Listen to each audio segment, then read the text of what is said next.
Good afternoon. My name is Nicole Norton Scott, and I'm the CEO and Registrar for CPHR Saskatchewan.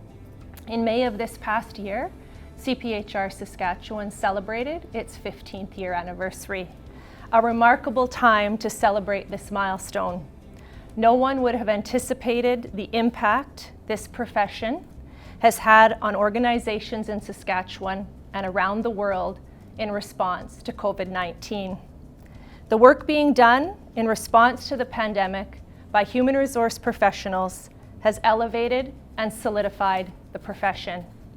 Today, I'm happy to have Heather Sully, the Executive Vice President of Human Resources, and Richard Schwan, the Executive Vice President of Advisory Services, leading retail operations, both from Affinity Credit Union. Heather and Richard are going to share how HR specifically provided leadership, continues to do so, to the business during these unprecedented times. Thank you for taking the time to share your experiences. So the first question, given the level of intensity and uncertainty under which we fell into a global pandemic, how were you personally able to manage your own health, work-life balance, mental health, especially during those first few weeks of COVID-19? Yeah, this is a tricky one. I would like to sit in front of my HR professional colleagues and say I consulted my personal values board and I ensured my spheres were all in balance. I didn't. And in some ways I feel on reflection like I sort of failed myself in work-life balance, but I was giving myself permission last night to really think about this question and think, at the time of the initial pandemic and the response that was required from leaders in the organization, I think we had to focus very carefully on work. I didn't have the opportunity to do a lot of work-life balance or self-care. You know, there's 800 people at Affinity Credit Union and they collectively turned their heads to us and said, how do we navigate through this? Do we stay open? Do we close? Are we safe? And that took a tremendous amount of energy. So I say I failed your question. But you know, one of the lessons I'm trying to learn through the pandemic is giving myself permission that at that time, I think that's what we needed as an organization, and that's what I, as a leader, felt like I needed to contribute. So I didn't do well. I did all work, and then I turned my mind to my children as soon as the work kind of immediate safety crisis was resolved. And now I'm working on focusing on myself and kind of trying to, you know, recover and rebuild from the intensity of those initial first, I would say, months. But I'm not sure I was a real great model for work-life balance right off the bat. Richard probably has a much better answer, a much more leaderly answer than that. No, not at all. And I would suggest that, not unlike Heather, I found there were two gears. There was the work gear, which was high gear, as Heather said, you know, very responsive to providing leadership to the organization, to our employees, to our members, to our communities, very responsive. But at home, it was a much lower and slower gear. And the focus became on more important things in life. It became the family was important, and health. So focusing more on getting better sleep, eating better, focus on family in terms of what's more important. And I'll use a quick story. I'm an empty nester right now. My wife and I are empty nesters. And I phoned my son up, who lives not too far away, and I asked him, you know, in this uncertain time, and this was in the peak of the uncertainties, I said, you know, let's go for a 15-minute walk, get some fresh air, and we'll physically distance. And we went for what we thought was going to be a 15-minute walk. It turned into an hour and a half walk, and we talked, we laughed, we reminisced, and it's something that, you know, we benefited from this crisis. We never would have spent an hour and a half together doing something like that. So it was a much slower pace on the more important things in life versus the fast gear that Heather was talking about at the when we come into work. Excellent. What were some of the measures this organization, Affinity, put in place to help navigate these unprecedented times? And what were the impacts? Yeah, you know, I can think about some immediate measures we took, which was to look at how our members accessed our centers. We call them advice centers, our branches that are located around the province. So we looked at restricting some access to some of the centers. We looked at making sure that they were safe to work in. So those advice centers are changed to this day, you know, plexiglass, markings on the floor, different workplace protocols. We also redeployed staff quite quickly. We had a huge need for some workforce planning analytics and metrics and numbers of where staff were available and where they weren't, who was, you know, initially who was self-isolating, who was in quarantine, could a center open, could it not open? So we really had to deploy information quickly and redeploy staff to certain areas and certain government programming. And I would add, you know, the communication all of a sudden became paramount, and whether it was employee communication, so we enhanced the frequency of communications like our regular emails, but podcasts, for instance, our newsletters. We had an FAQ, we had safety protocols put in place. And then our member communication included things like, normal social media or our website. We had a CEO video that went viral, for instance, the communication. But also what really enhanced our communication with our members was we dialed up the volume and frequency of our outbound contact, our proactive contact to our members. And we contacted our members 3 times the normal pre-COVID volumes of contact during the months of April and May, for instance, just to touch base with members, talk about their finances, but more importantly, just to ask how they're doing through the pandemic. So I think communication was absolutely paramount. We wanted to make sure that both the employees and our members heard us at a regular cadence. Yeah, we're probably forgetting a couple of our major important initiatives. We convened a pandemic response team, which helped us, which had members from every division of the executive and then some, to ensure that we were making good decisions with solid rationale and thoughtful consideration during the pandemic. We implemented a pandemic inbox that was managed by the HR team. Generally, we had a communication specialist help us with the responses at times, but so that employees could email their concerns, their questions, their wonderments, their fears to that inbox and have a voice respond to them, have someone to connect with. I'm thinking too of the leadership communication channel. We quickly deployed a channel for our senior leadership team, which includes all of our management, advice center managers and senior leaders. And we were able to support them with tools like managing the remote workforce, different things, how to keep people safe, mental wellness, things like that. I think one last thing was our playbook. We have a playbook on how we interact with our members. So we had to make some revisions to that playbook. And how do we interact in this new environment that we have, whether it was under, as Heather said, the different models of service, whether it was an open advice center, if it was restricted access, how do we interact with them? We have splash guards in place. How do we interact? How do we listen to a member, elderly member maybe that can't hear so well? So this playbook was enhanced and revisited, I guess. Excellent. What were the major considerations in your mind as you sought to help steer your organization through the pandemic? And then part 2 to that is what factors were helping guide your decisions? If I could start with that, Heather, I think one of the sort of guiding thoughts or guiding statements that we held at our pandemic response team was that we provided an essential service, so we had an obligation to provide financial services to our members, but at the same time we have an obligation to our employees, to our members in our communities, to focus on health and safety. So we anchored a lot of our decisions into is it solving fundamentally for sort of that North Star, that positioning statement that we held at the pandemic response team.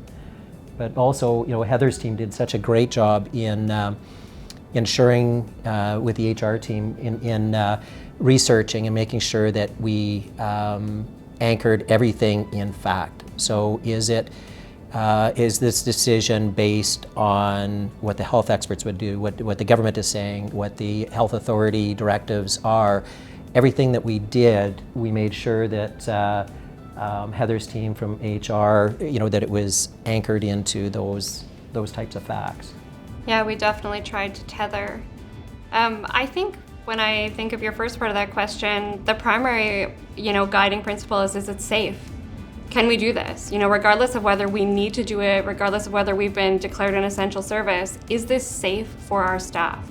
Is it safe for our team? Is it safe for our community? So that was always the number one concern that came to my mind. That is not to be taken lightly when you have 800 people's safety in your hands and at your the end of your decision. So that's something we took really, really seriously. The second I would say that came to my mind is it functional? Do we have the people power to do this? If we're gonna maintain all of these centers open and branches open, is that functional? Can we actually do it? What do we do? We quickly defined levels of open. Fully open, you can walk right in the door. Restricted access, you can't walk right in the door. So, do we function? And then I think the third thing that we did as we tried to pivot quickly is it optimized. How can we get more people into our contact center because we have members that need solutions? How can we quickly deploy training for people who aren't typically in the contact center to pivot from their role as a frontline service representative to an over-the-phone service representative. So there was just lots of things that we had to do quickly, but I think those three were front of mind, safety, function, and then optimization. And continually scanning the environment as well. We did a good job in ensuring that, what are our competitors doing and how are they managing through this? What are other organizations and retailers, how are they handling this? And then most importantly, what are the communities saying? Like, what's the voice of the communities or the members? And most importantly, what are our employees saying and feeling? And listening to the voice of member, the voice of the employees. Yeah, I think for us too, Affinity Credit Union is a financial service provider. We're essentially a bank, but we are a credit union, which makes us a cooperative, which makes our guiding principle always our members and the community. And I think that's different for some organizations. Many organizations consider corporate social responsibilities, if not all these days, but a credit union, that is truly our mandate, is to engage with, be responsible for, be an economic engine in our local community. So we take that responsibility very seriously. Great. Are there any steps or actions that you've taken so far in the pandemic that you are particularly proud of? I think you have lots already, but is there anything in particular you'd like to both share, and why? One thing that I would call to my mind, which is still to be, debated by some, but we didn't follow the pack. We didn't. I'm sure we all remember in March and April where your inbox was just inundated with messages from organization CEOs. This is what we're doing to respond to the pandemic, and no slight intended for organizations that did that. But we just held tight and waited and addressed it a different way. The same with, we quickly sent our staff home as we could, not from the branches or advice centers, but from our back office. But we quickly called them back as soon as we thought it was safe.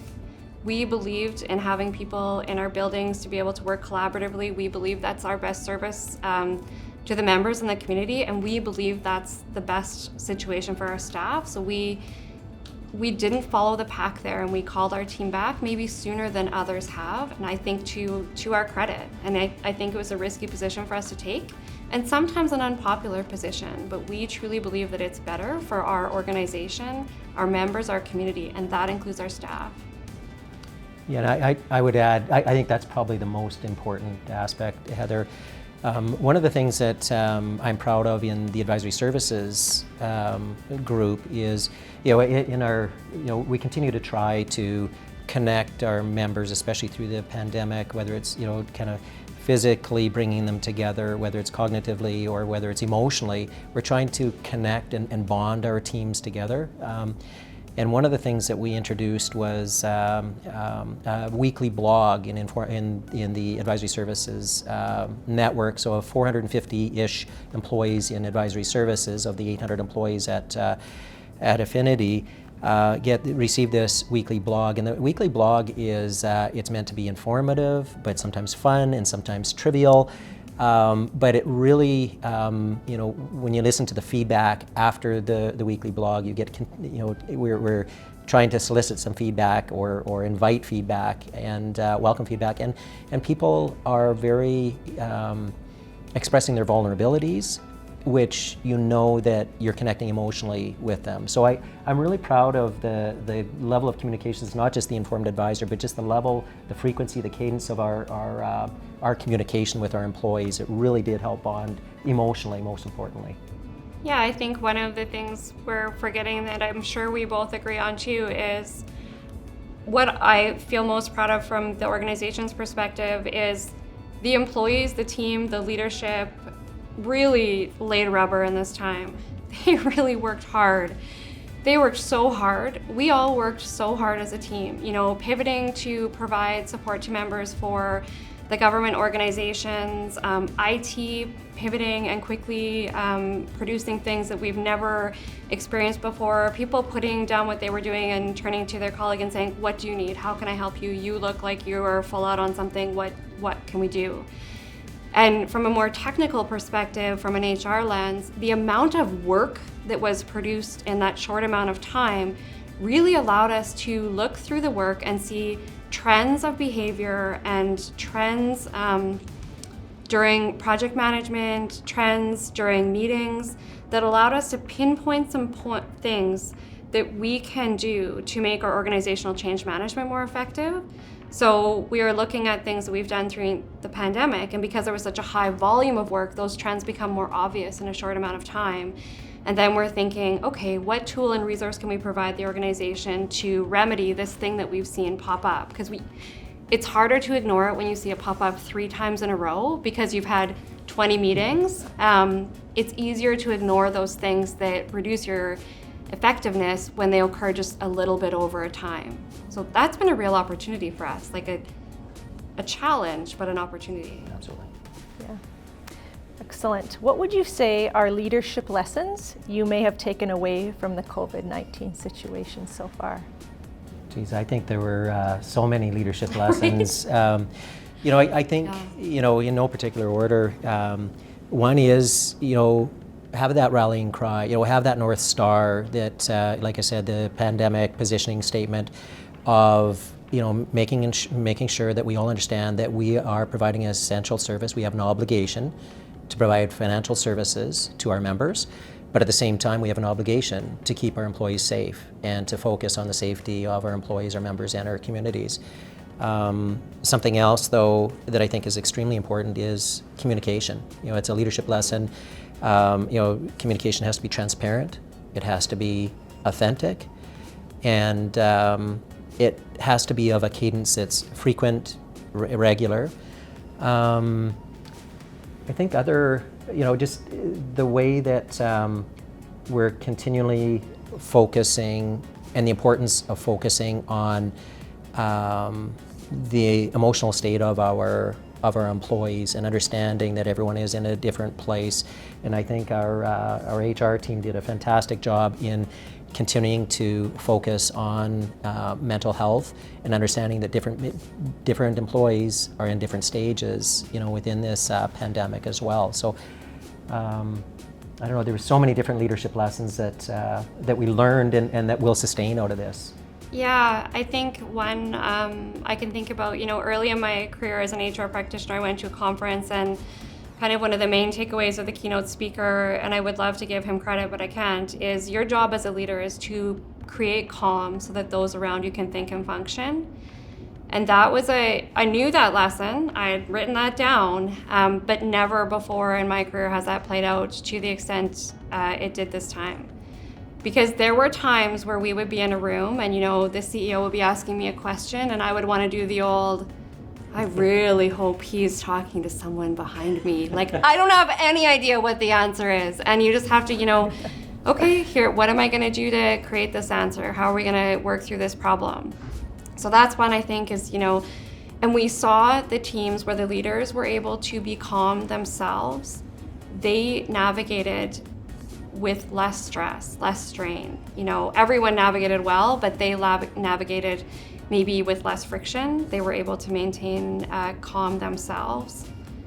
I think the second thing I saw, which is sort of, we don't talk about this, but sometimes when I'm present in a team, and my HR colleagues will understand, you're watching the team with an HR lens. You're watching it with a DISC or a personality profile assessment lens, and this really shone a light on those styles and preferences and how you need to check your story when you're in those meetings. When you're in those high-stake decisions and meetings, you can't just go through like a steamroller and be dominating, because your decision style is right now, I have all the information I need, we don't need discussion, let's move. You really have to make sure that your decision is well thought out, thoroughly informed, and there's room for all the different styles in that meeting, that decision, that conversation with those stakeholders. If I could build on that one too, Heather, I think the other thing that I certainly learned as a leader as well is the importance of seeking out multiple perspectives and valuing diverse points of views. It only makes for that level of collaboration, only creates better solutions in the long term, and sometimes quicker solutions as well. So it was something that me personally, I learned a lot from. Is we had around the pandemic response team, for instance, we had a number of folks from different styles, but also different functional areas.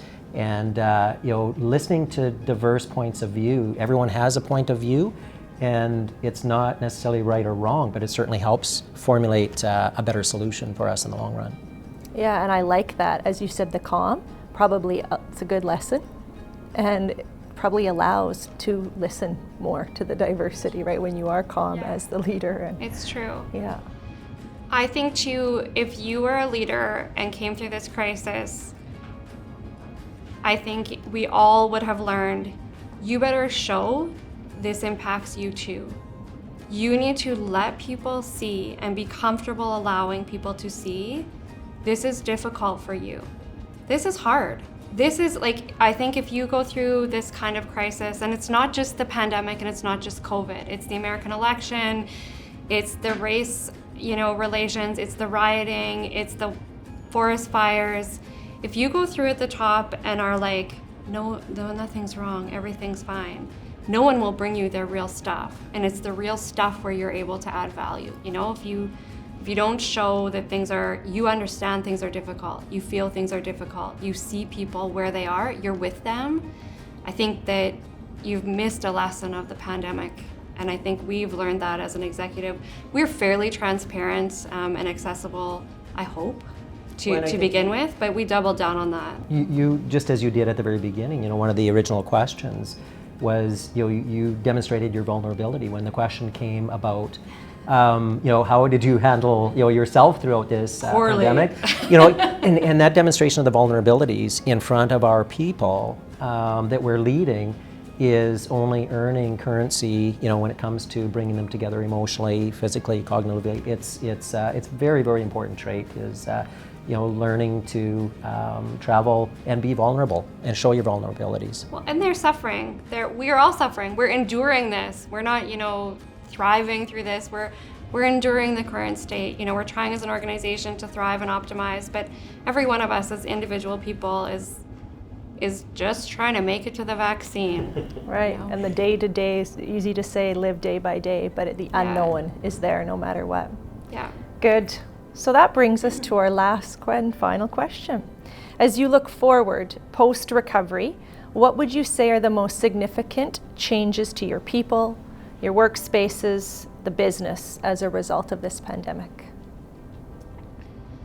Yeah, I think the most significant change for us and HR as a business partner in how we should be in our profession is our business has changed dramatically. We have compressed margin of interest rates. The Bank of Canada has lowered interest rates.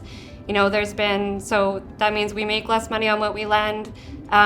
There's been a flight for safety from the stock market into investments, which means we have more money to lend than we've ever had before, which is a liquidity issue for us actually. So we need to be very cognizant as our business is impacted economically, how we spend our money and human resources, how we make sure that we can connect the energy of people towards better outcomes for our members and our profession. So I always kind of think of HR, or like, people are tired, people are fatigued with the pandemic, they're fatigued with their home life, and our job is to connect the energy around the organization to the betterment of our outcomes. So we need to really pay attention to that and lean into that. So we're doubling down on wellness, we're doubling down on good news stories, and we're trying to be cognizant of cost containment.